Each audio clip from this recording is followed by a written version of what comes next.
तो का हाल बा करे जा लोग। आज हम सकला के पेले वाला बानी। ये वीडियो सिर्फ मनोरंजन खातिर बा, ना दिल पर ना गाड़ पले के बा। आज सकला के पेले के बा। तो भाई लोग भोजपुरी सिंगर के रोस्ट करे वाला बानी। तो भाई लोग बिना कोनो लाड़ा वाला सुन के ना स्टार्ट करो जा बकचोदी आ सकला के पेलल जाओ।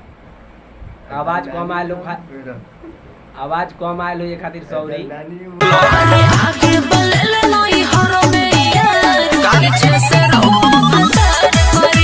ए भौजी एगो काम कर, अगिला ना दो हमरा के एक बेर तू गाड़े दे दो। नहीं बुरिया करिया लस लस ये जीजा। तो ये भौजी बुरिया लस लस करता नु तब हमरा से पिलवा लो। तो बस भाई लोग आज के वीडियो ही समाप्त करता नहीं, और अच्छा लागल हुई तो लाइक सब्सक्राइब करियो। और जन्मे करता रहो कि बाहर में बहुत दिक्कत से वीडियो बनल है और आवाज़ कम आयल हुई एक खातिर सॉरी कहता नहीं।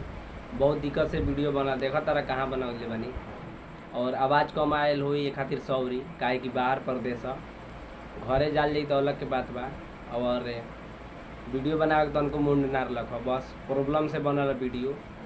तब तक लिए बाय, सब्सक्राइब करिए।